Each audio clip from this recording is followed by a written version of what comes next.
الإسلام إلا اسمه ولا من القرآن إلا رسمه ومساجد خربا من الهدى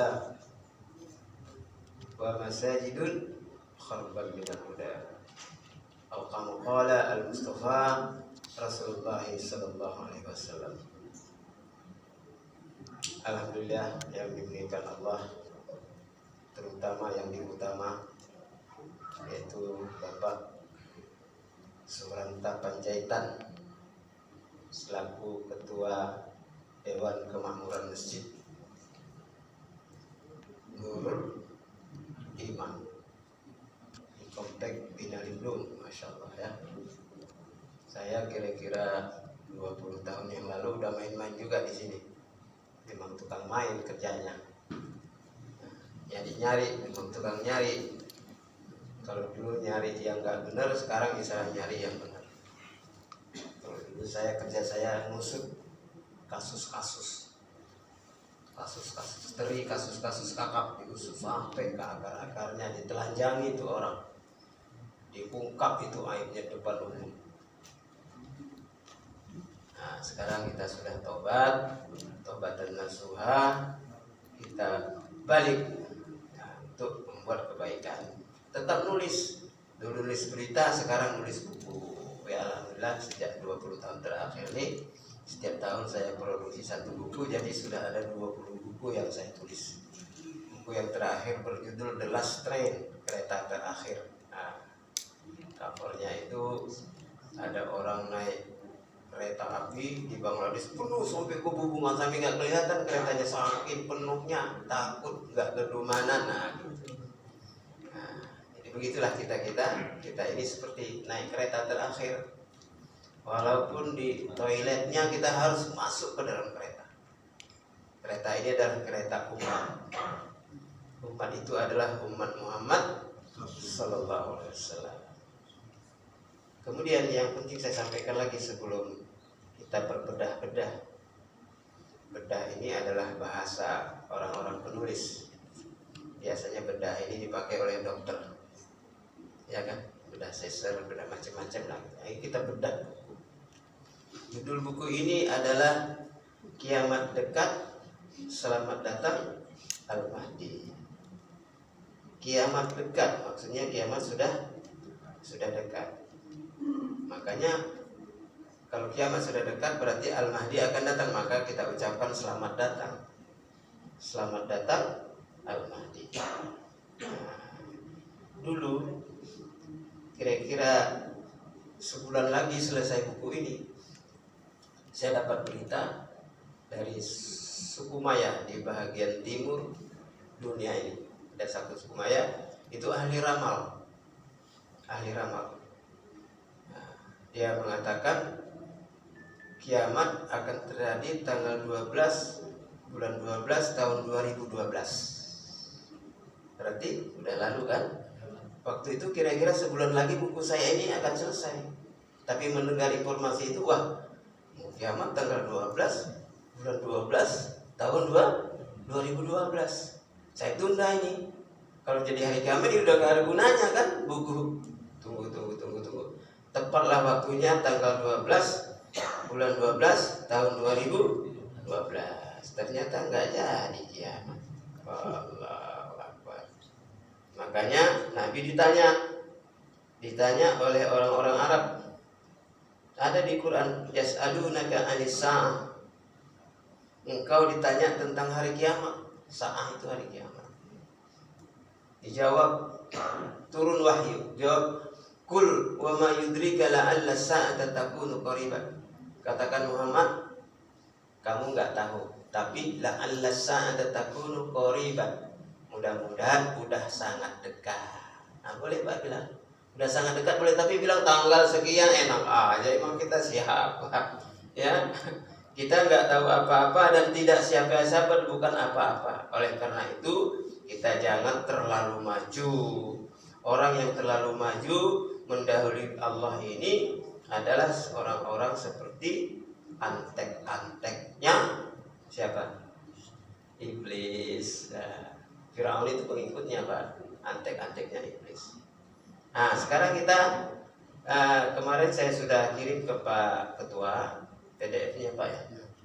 Nah, boleh dibuka PDF-nya, ya kan? Mana tahu di situ ada kalimat-kalimat yang mau ditanyakan kembali, atau ada bahasa-bahasa, atau ada ungkapan-ungkapan yang bersama-sama belum kita pahami. Kemungkinan juga penulisnya belum memahami juga, kita sharing. Saya tidak mengatakan di setiap buku saya di belakang ya, saya yang fakir ini menulis adalah dengan segala kelemahan, andai kata ada kekurangan apa semua, hadis-hadis atau ayat yang salah tulis atau apa, tolong dikoreksi, dibetulkan. Jadi terbuka ya, karena ini tidak mutlak pendapat kita, pikiran kita ini. Wa ma utitum minal ilmi illa qalil, kami tidak kasih kepada engkau Muhammad ilmu illa qalil, kecuali hanya sedikit. Walladzina utul ilma, dan orang-orang yang dititip ilmu, titipan Pak ilmu. Kalau kita sombong dengan ilmu dicabut lagi sama Allah. Nah, jadi ya, insya Allah ya, dengan begitu sikap tawadu itu insya Allah Allah muliakan kita. Sekarang saya ingin menyampaikan kenapa saya tulis buku Kiamat Dekat Selamat Datang Al-Mahdi. Ternyata ini memori saya melihat kepada buku Al-Bidayah wan Nihayah, itu karangan Ibnu Katsir rahimahullah. Al-Bidayah dari permulaan, wan Nihayah sampai terakhir. Nah, itu dia menceritakan kisah-kisah dari mulai manusia pertama Adam sampai bayi terakhir di hari kiamat, diceritakan. Dan sistem-sistem kepemimpinan, ya kan? Kepemimpinan ini termasuk gaya kepemimpinan, sistem. Jadi ada 4 gaya kepemimpinan. Pertama adalah nubuwah, yang kedua khilafah, yang ketiga mulkiyah atau sultaniyah, dan yang keempat jabbabirah. Jadi 4 ini akan sampai terakhir. Nah, kita sekarang ini periode kita yang terakhir, jabbabirah. Nubuwah sudah selesai, ya, kenabian sudah selesai dan dijamin surga. Khilafah sudah selesai dan dijamin surga. Mulkiyah, sultaniyah separuh-separuh. Sebagian masih dijamin surga, sebagian sudah terkena virus sistem dunia. Nah, ini ya, terkena. Saya bahasakan virus ya, karena orang takut sama virus, nggak takut sama yang menciptakan virus. Coba kalau kita tahu apa itu virus dan siapa menciptakan virus, nggak ada yang takut kita. Tapi karena kita nggak paham, nggak pernah bahasa kita diabukan dengan itu. Maka oleh karena itu, saya ulangi, mulkiyah, sultaniyah ini, kalau mulkiyah ini alhamdulillah masih, ya kan, yaitu ada cicitnya Umar bin Khattab, namanya Umar bin Abdul Aziz. Dialah menjadi Umar second round, Umar kedua. Ketegasannya, kejujurannya, ya kan, bagusnya menjadi pemimpin. Dia dah jadi wazir Mesir pertama.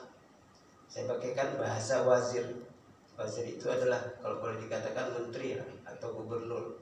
Enggak saya katakan presiden atau gubernur, karena kita nggak pakai sistem itu. Islam nggak ada kata-kata gubernur, nggak ada presiden.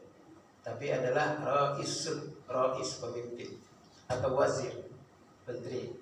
Nah, dia waktu jadi menteri, wazir di Mesir itu terjadi satu kasus narkoba kalau kita, dadah kalau bahasa Malaysia, ya kan? Nah, kalau di bahasa di zaman Nabi itu ada khamar macam-macam. Inamal khamru wal maisir wal ansab rijzun min amali syaitan fajtanibuh. Sesungguhnya khamar, judi, menyambung, mengadu nasib itu adalah rijsun, keji, min amali syaitan, dari amalan syaitan, fajtanibuh, maka kamu jauhkanlah. Itu haram hukumnya, ya kan? Nah, termasuk ya, termasuk itu adalah bibit unggulnya khamar. Setiap sesuatu yang membuat kita fly, ketagihan, nah itu sudah diharamkan. Bukan makruh ya, kalau dulu makruh. Nah, dari pabrik rokok Indonesia ada 3 tempat itu kan, Jarum Super, Bentul, apa satu lagi.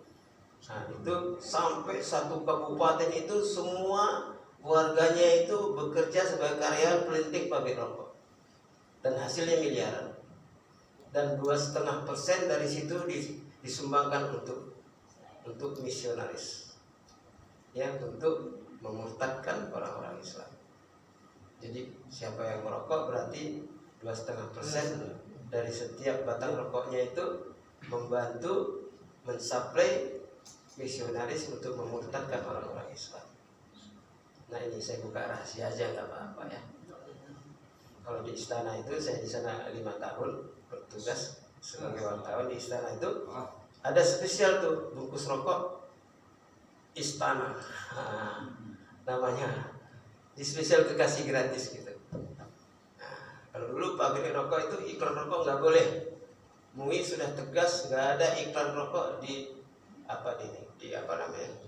Itu di apa, kalau apa namanya yang di baliho itu. Kalau sekarang masalah sang juara, masalah.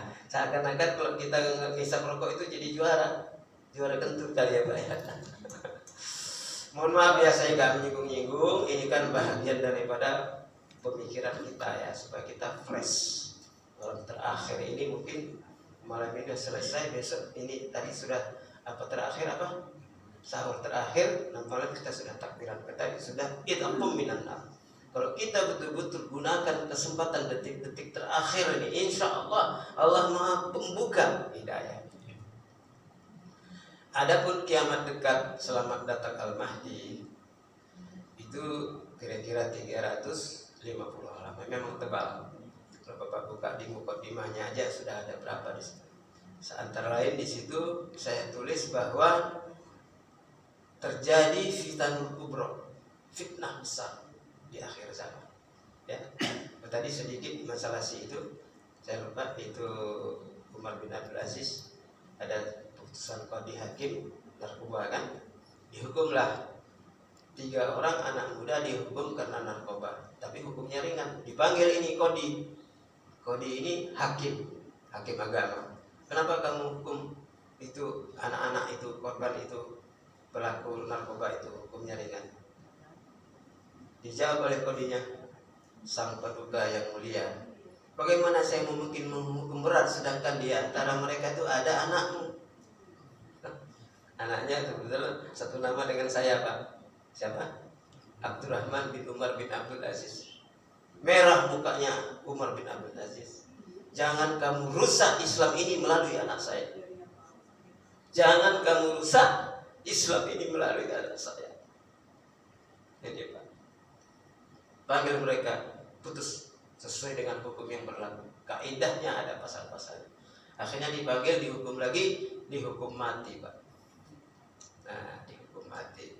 Nah, ini Pak, seorang pemimpin yang adil Pak. Mirip Umar bin Khattab. Masya Allah. Umar itu kalau datang setan, itu wali setannya Pak. Pasukan, la tamurru hunaka Umar ibn Khattab, imanuhu mithla jabal. Pasukan setan-setan semua siap, jangan lewat sana. Ada Umar di situ. Kenapa? Umar itu imannya seperti gunung. Kalau kita benturkan kepala kita yang benjol, gitu. Gak berani Pak setan, karena ada Umar. Begitu hebatnya Umar di mata setan-setan. Waktu dikubur ada berita di dalam hadis, Umar ini dikubur, ditanya sama malaikat, man rabbuka, siapa Tuhan engkau? Dijawab sama Umar, anta man rabbuka, ente siapa Tuhan ente? Nanya-nanya gue. Itu Pak. Itu kalau iman Pak nggak ada ini Pak, semua akan kalah. Nah, Fitnah Kubro ini sudah terjadi sekarang. Sekarang kita masuk di dalam bab Jabbarirah. Yang harus jelaskan ini supaya jangan terlalu panjang, 350 halaman. Jabbarirah ini apa? Kepemimpinan Jabbarirah ini maaf tidak ada sebiji pasir pun kebaikan yang kita bisa ambil. Kepemimpinan Jabbarirah itu dimulai dengan apa? Leg Populi Vox Dei. Leg Populi Vox Dei itu suara rakyat, suara Tuhan. Ya, suara rakyat, suara Tuhan. Nah, ini satu klaim. Apa iya suara rakyat suara Tuhan? Kalau rakyatnya minum khamar, kalau rakyatnya berzina, masa suara Tuhan? Suara Tuhan ya Allah, suara Allah. Gak mungkin suara rakyat. Makanya diusul Rasul untuk membina rakyatnya supaya rakyatnya benar. Kalau rakyatnya benar, dia Allahu Akbar, baru itu suaranya Tuhan. Kalau dia nggak Allahu Akbar, ya nggak mungkin. Nah begitu. Nah itu ujung-ujungnya nanti akhir-akhirnya terjadi sistem. Masuklah di situ Syiah, masuklah di situ demokrasi, masuklah di situ eksekutif, yudikatif, legislatif, sistem buat mereka 3 pilar. Kalau di Amerika 4 pilar. Pilar keempat adalah pers.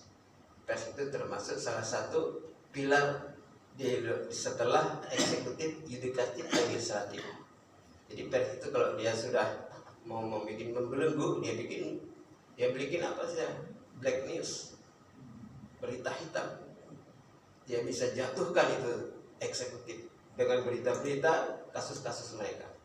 Akhirnya terguling satu pemerintah, ganti pemerintah lagi, begitu. Nah itu sistem. Kemudian terjadi di antara mereka itu bersaing. Partai A bersaing dengan B, partai B bersaing dengan C, dengan menjelek-jelekkan. Cari itu kasusnya si fulan, calon si A. Yang ini cari juga kasusnya, itu ribut, media massa pun ribut. Ini bantai yang ini bantai yang ini, bantai yang ini. Bertikai terus. Nah, media massa yang laku. Orangnya rame, duit banyak, ya kan? Wartawannya amplopnya tebel-tebel, ya kan? Saya waktu pas zaman kampanye itu dulu kan ada 3 partai, partai merah, partai biru, partai kuning. Kalau partai kuning kampanye, wartawan dikasih kaos kuning, amplopnya warna kuning juga Pak, isinya juga kuning bagus, kuning bagus, kuning bagus. Nah, besok partai merah, nah, wartawan dikasih kaos merah, baju merah, apa ini sopet merah, amplopnya merah juga. Nah, jadi ceritakan, oh merah nomor 1, merah hebat gitu. Kau nggak ada apa-apanya, yang bagus yang merah, yang biru itu nggak apa-apa itu. Nah, datang yang biru itu juga. Jadi saling menjelekkan, saling maaf. Kalau di zaman Nabi tidak begitu. Saya setback sedikit, bagaimana khilafah. Khilafah itu adalah sistem Islam. Khilafah itu sistem Islam. Dan sukses 4 khulafah. Nabi bersabda, ati wa ati'u sunnati wa ati'u sunnata khulafa'ur rasyidin al-mahdiyyin. Ikutlah sunnahku secara hidupku dan ikutlah sunnahnya khulafa'ur rasyidin yang membawa hidayah. Siapa khulafa'ur rasyidin? Abu Bakar Siddiq radhiyallahu anhu, Umar bin Khattab radhiyallahu anhu, Utsman bin Affan radhiyallahu anhu, dan Ali bin Abi Thalib radhiyallahu anhu. Ditambah lagi al-asyara mubasyirah, 10 orang yang dijamin masuk surga. Nah itu. Jadi ini Pak. Jadi yang penting dijamin surga nggak kita, sistem kita. Kalau nggak ada jaminan, ngapain kita ikutin sistem membawa kita ke neraka? Ini ilmiah ya Pak, bukan menyalahkan. Nanti Pak Ustaz bisa ngomongnya begini-begini. Saya udah berkali-kali Pak ini. Tapi karena alhamdulillah saya nggak ada apa-apa untuk negara ini, nggak ada masalah. Tapi kalau ngomong apa adanya, referensi. Jadi saya nggak pro sana pro sini. Mungkin di Bapak ini ada partai A, partai B. Saya nggak membicarakan itu hari ini. Apalagi kan sekarang lagi gonjang-ganjing politik kan, kita udah tahu kan. Kebetulan saya dari sosmed. Memang latar belakang saya di situ. Nah, jadi kalau mau berdialog sama siapapun, ayo. Tapi referensi ilmunya, bukan saya ngomong ini berarti saya mendukung si fulan kan?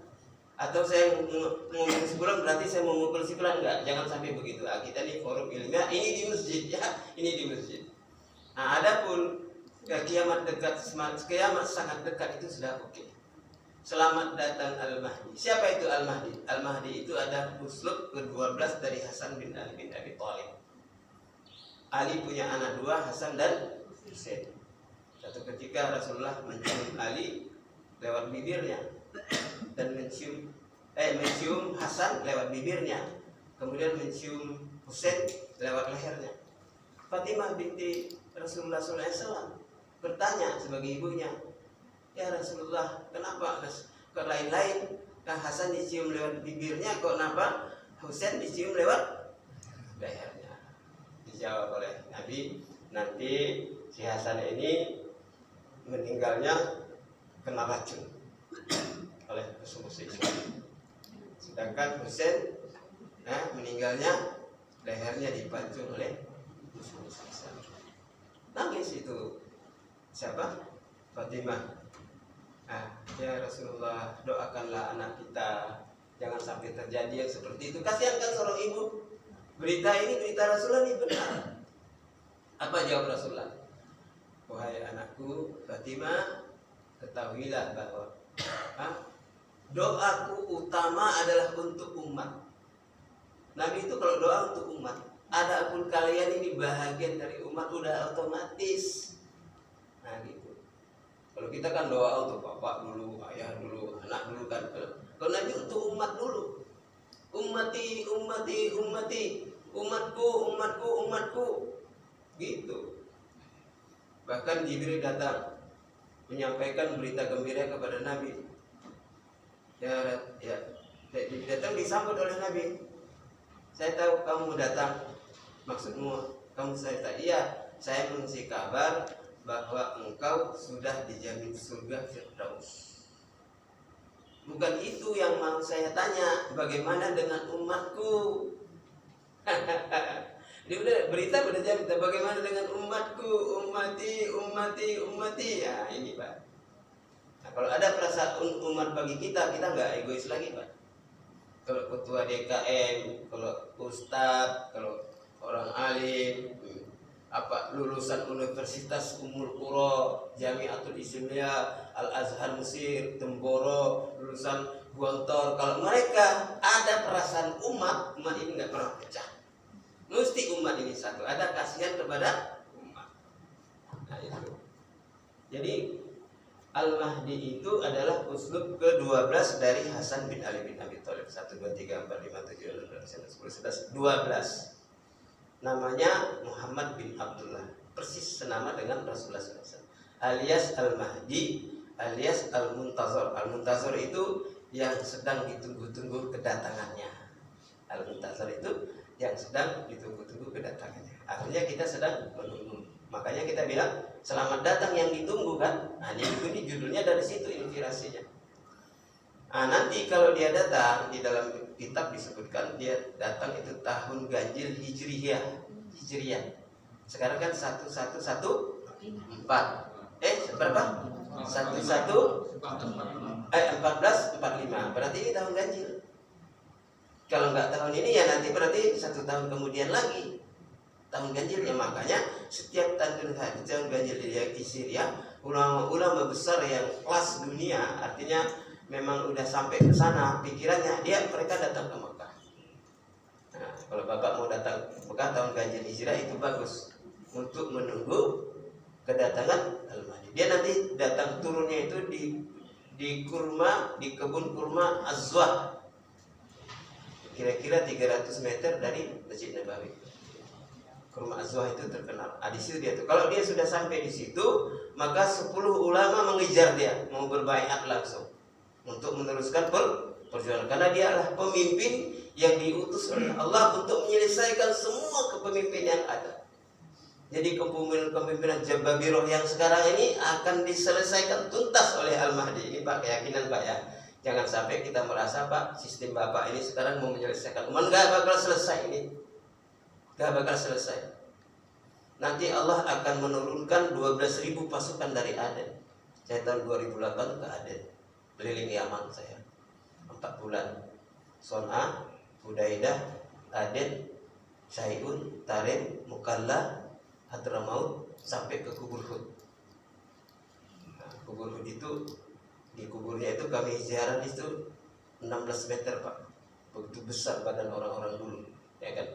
Kaum Ad, kaum Hud, kaum Samud, nah itu badannya besar-besar, 16 meter. Saya berdiri ditentang kupingnya itu, kan ada di situ apanya, kuping di sini itu. Lebih besar kupingnya daripada badan saya. Itu buktinya orang-orang dulu besar. Man asyaddu minna quwwah, siapa yang lebih hebat kekuatannya daripada kami? Kaum Ad seperti itu. Kaum Ad, kaum Hud begitu, sombong. Bukan Hudnya ya, Nabi Hudnya itu adalah Nabi yang untuk membenarkan mereka, tapi kaumnya yang rusak itu kaumnya. Nah, jadi di Aden itu nanti dari Aden ini, di sini Aden bagian selatan, kali ini Mekah, di bawahnya Yaman, di bawah lagi itu Aden, itu pantai Teluk Aden itu berhubungan dengan Djibouti, Afrika Selatan. Nah, dari situ nanti keluar 12.000 pasukan anak-anak muda, hafiz-hafiz Quran, alim-alim yang hampir maksum. Nggak maksum, saya bilang nggak ada maksum selain nabi-nabi kan, tapi bersih. Itulah dikirim oleh Allah, nanti terus sampai ke Laut Merah, sampai ke sana, ke Palestina, ke Masjidil Aqsa. Mereka lah nanti yang akan menyelesaikan urusan Masjidil Aqsa yang hari ini kita gonjang-ganjing. Nah ini Pak, ini dalam kitab ada referensi ini, benar semua, insya Allah sahih. Dan saya sudah membedah buku ini di berbagai tempat. Yang terakhir waktu itu Abdullah Makki, imam besarnya istana presiden yang sebagai pembanding buku ini sudah pernah kita bedah. Jadi dia mengatakan ini betul-betul satu referensi yang baik. Nah akhirnya nanti dibaiatlah Imam Mahdi ini. Dia itu nggak ngaku Imam Mahdi, dia sendiri nggak mengaku, tawaddu, ya kan, nggak mengaku pemimpin. Dikejar ke Mekah, dia balik ke Madinah, sampai 3 kali balik-balik, baru ada satu orang ulama membuka badannya, anta al-Mahdi, engkaulah al-Mahdi. Mereka berbaiat, asyhadu la ilaha illallah Muhammadan abduhu wa rasuluh, berjanji setia untuk meneruskan perjuangan.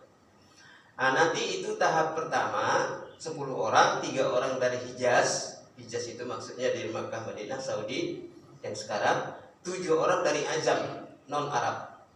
Ada kemungkinan dari saya, dari India, dari Turki, dari Malaysia, dari Brunei Darussalam, dan Indonesia. Indonesia itu 3, Kesultanan Yogyakarta, Banten, dan Aceh. Nah itu insya Allah. Waktu saya pernah ceramah ada 2-3 kali di Kesultanan Banten.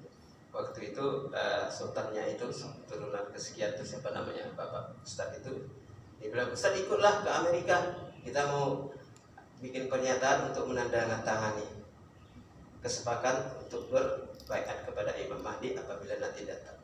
Jadi nanti tahap itu tadi 10 orang berbaiat, nanti ronde kedua, jenjang kedua 313 ulama dari seluruh dunia berbaiat kepada Imam Mahdi untuk menentukan kapan start perjuangan.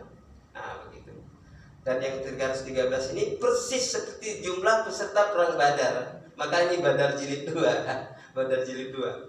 Dan Badar itu tuh 17 Ramadan Pak. Sekarang ulang tahunnya Badar Pak. Bukan ulang tahun turunnya Al-Quran aja, sekarang ulang tahunnya Badar. Dimana kita ada di sini udah persis.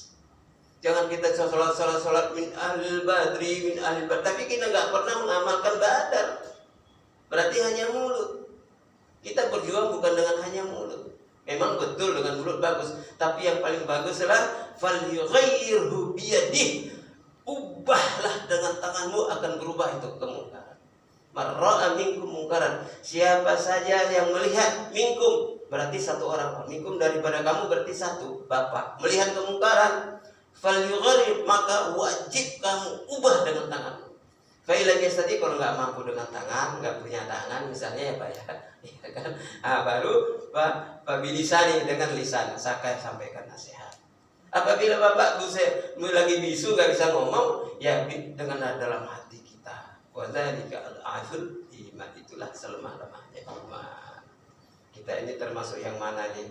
Yang kuat atau yang lisan atau yang hati? Kalau udah nggak ada lagi hati pun udah udah biarin aja lah. Udah begitu berarti dia sama aja sama kemungkar, sama juga dia termasuk kelompok mungkar. Nah itu. Nah, hati-hati Pak, ini masalah iman ini luar biasa.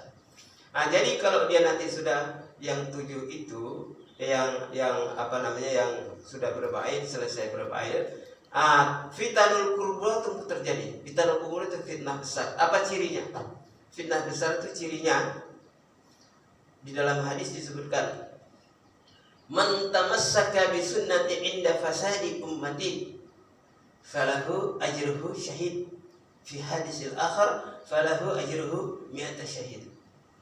Barang siapa yang berpegang teguh Pak, bukan berpegang Pak, kalau pegang tuh gini doang, pegang teguh gini, nggak mau lepas. Jadi man tamassaka bi sunnah, siapa yang berpegang teguh kepada sunnahku inda fasadi ummati, di saat umatku udah rusak. Di zaman rusak dia berpegang teguh kepada sunnah. Dari 100 orang yang rusak ada satu pemegang sunnah misalnya, falahu ajruhu sahidan, maka dia dikasih pahala 1 syahid. Atau di dalam hadis yang lain, mi'ati syahid, 100 mati syahid. Jadi Bapak berpegang teguh Bapak satu sunnah apa misalnya ini, apa sih ini? Apa ini Pak? Ada Pak? Ada yang pegang siwak nggak? Kalau ada alhamdulillah, kalau nggak ada ya beli aja. Ya, siapa yang nggak punya nanti Pak ini Pak Sanusi, Pak Kosasi tolong beliin ke penjuru, kasih hadiah di sini, ya kan? Nanti saya yang bayar, nggak apa-apa. Siwak ya Pak ini. Ini fadilahnya Pak, fadilahnya ini 70. Salah satunya memudahkan mengucap kalimat la ilaha illallah di saat sakaratul maut. Nah, kalau yang siwak apa itu, kata ada Ustaz Kiti bilang siwak Fir'aun yang diisep-isep keluar asap kayak gini juga, tapi agak pendek segini kan.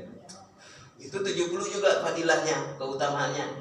Salah satunya keutamanya itu disusahkan, bahkan nggak bisa mengucapkan kalimat la ilaha illallah di akhir hayat. Nah, ini saya bicara ilmu ya, bicara referensi hadisnya ada.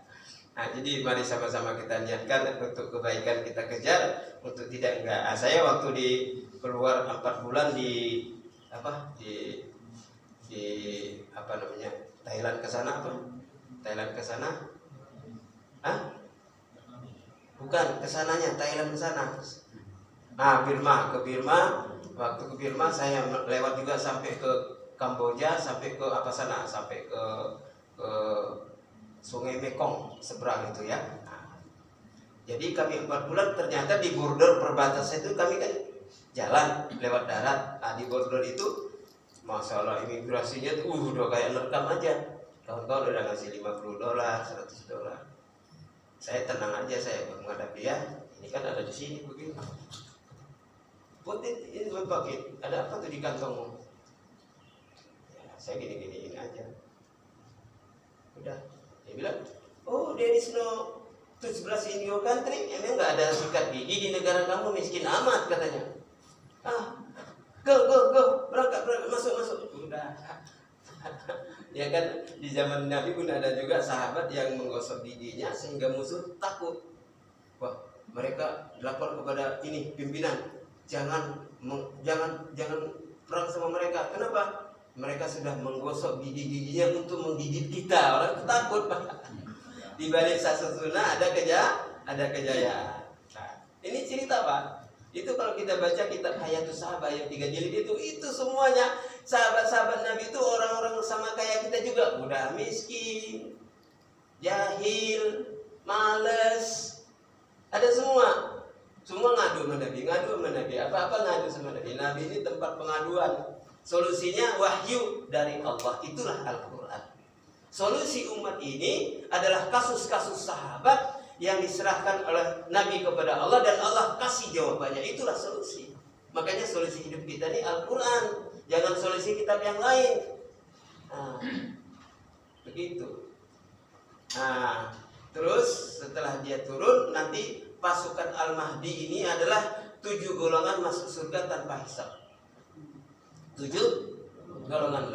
Yauma la zillah illa zilluh. Di satu hari tidak ada perlindungan kecuali perlindungan Allah. Saya sudah beberapa kali saya bayangkan juga ini. Pertama yang 7 itu asyabab qalbuhu mu'allaqun fil masjid. Anak muda yang hatinya senantiasa bergantung di masjid. Masya Allah. Mana nih anak-anak muda kita nih Pak? Anak-anak tua banyak Pak ya. Mari Pak, generasi muda ini bawa ke masjid Pak, jangan biarkan tidur. Sayang anak dodo si dodo tidur di rumah. Sayang anak ambil rotan pukul kalau nggak sholat. Nabi bilang kalau anak umur 7 tahun pukul pakai rotan. Kalau 10 tahun pukul lagi. Kalau nggak mau bangun siram pakai air. Boleh Pak disiram Pak itu. Kalau ngajar juga begitu pakai rotan. Kalau Ustaz pakai rotan, cak insya Allah jadi. Saya waktu kecil itu Ustaz saya Muhammad Khair Lubis, yaitu belajar sama Haji Bahrul Jamil Esa, ketua pendiri Al Jamiatul Wasliyah Indonesia. Itu dia kalau ngajar itu pakai rotan. Sampai biru-biru nih Pak anak-anak murid. Saya huruf ho nggak bisa, ho. Nggak bisa Pak, memang lidah kita nggak bisa mau diapain? Iya. Pukul lagi sampai nangis sampai pulang saya. Datang kakek, kenapa pulang? Nangis. Gak tahan dipukul sama Pak Ustadz. Kenapa dipukul? Belum hafal huruf kho. Oh dia ambil rotan lagi suruh balik ke madrasah, gak ada pilihan Pak. Tapi alhamdulillah Pak, dari Ustadz Muhammad Khairul Lubis itu lahir hadis-hadis qori-qori Pak. Nah, saya sendiri waktu ibtidaiyah sampai sanawiyah itu ada berapa kali juara MTQ di tingkat sanawiyah, tingkat aliyah Pak, di tingkat ibtidaiyah sanawiyah. Qori Pak, saya itu sabah qiraah alhamdulillah kalau ngajar. Nah, jadi waktu kami diberangkatkan ke tingkat Kabupaten Tapanuli Selatan, karena saya sekolah di Pondok Pesantren Ki Haji Ahmad Sibiro, diberangkatkan ya juara-juara diangkat ke tingkat kabupaten. Begitu berangkat kami diberangkatkan oleh camat rombongan pakai mobil, kecelakaan. Jadi mobil kami itu di sana kan jalannya berbelok-belok begini, kecelakaan begini berantem. Rupanya tangan saya ini di dinding ada yang patah, ada yang meninggal. Saya ini ketabrak nih, jadi diadu nih tangan kanan saya, hancur Pak tangan kanan Pak ini. Sampai tangan ini udah gak ada bukunya lagi nih Pak. Gak bisa begini Pak. Ini putus ini jadi induk jari ini udah putus, dijahit 23 jahitan. Akhirnya balik ke rumah sakit umum, nggak jadi MTQ. Sejak itu sampai sekarang alhamdulillah saya nggak pernah ikut MTQ lagi Pak. Nggak perlu dimusabaqahkan lah, nggak apa-apa lah. Bangga Pak jadi MTQ Pak, dapat piala. Kayaknya kita ini jadi raja disanjung-sanjung Pak.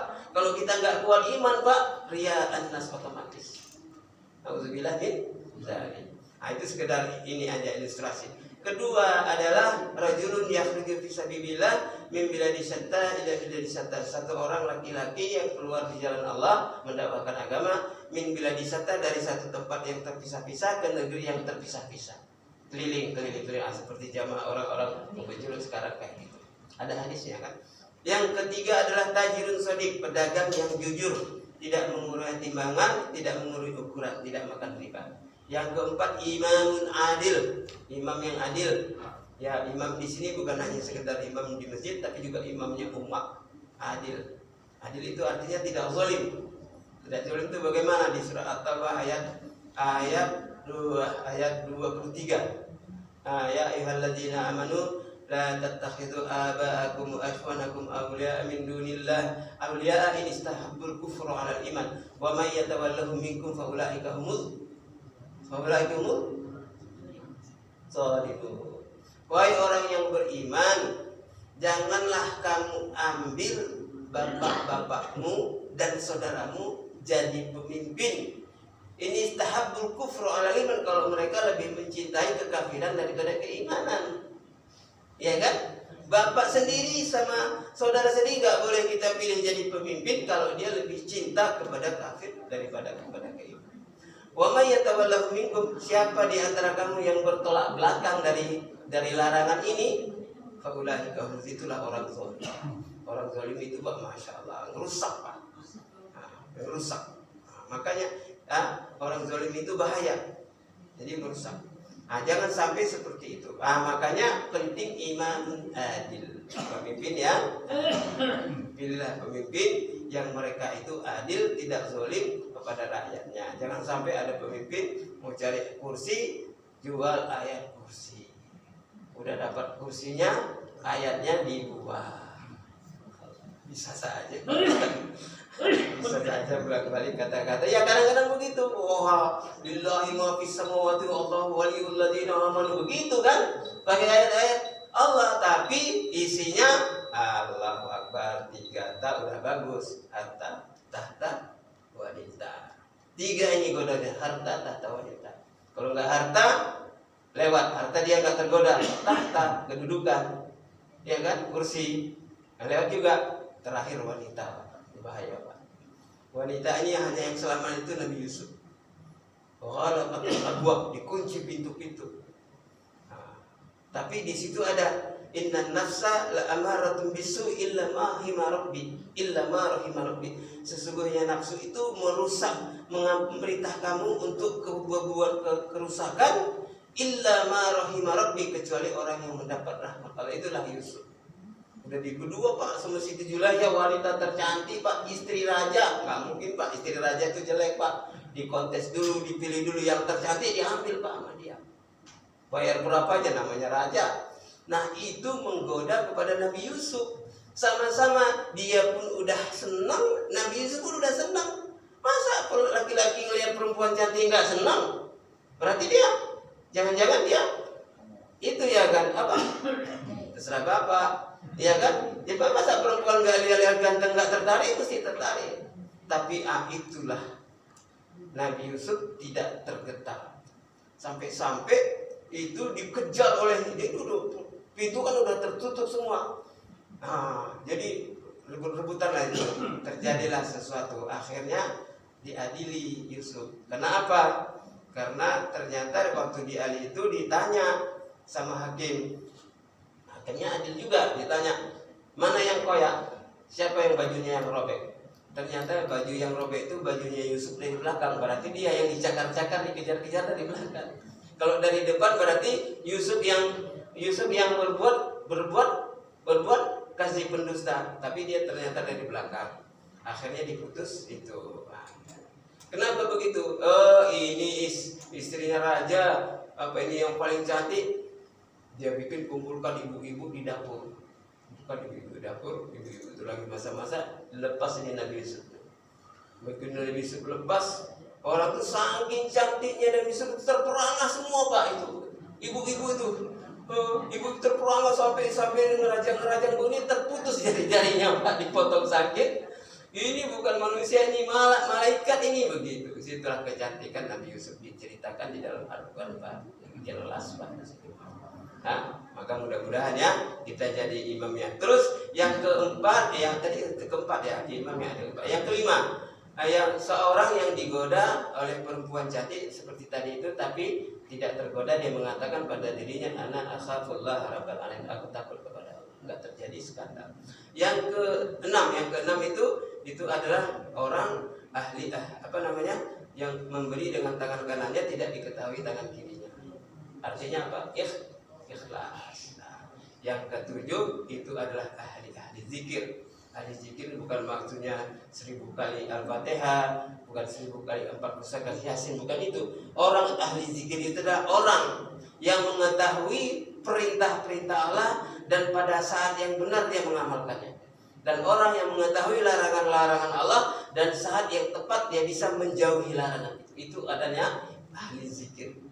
Jadi jangan kita salah gunakan zikir ini. Itu zikir betul tidak? Zikir lapas kita berzikir subhanallah, hamdihi subhanallah. Itu belum, itu pahalanya ada. Tapi zikir yang dimaksud di sini orang yang selalu ingat perintah Allah dan pada saat tepat dia mampu mengamalkan perintah-perintah itu.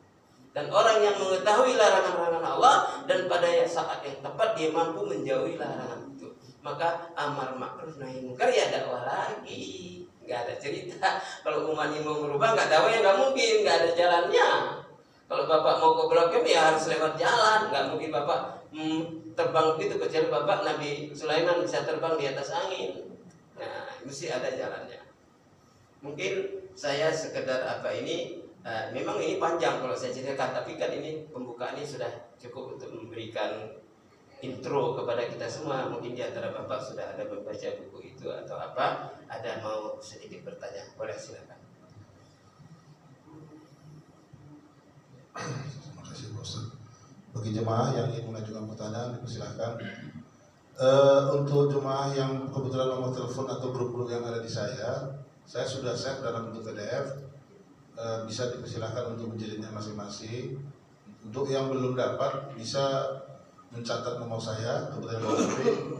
Silahkan saya sebut nomor saya atau ditanya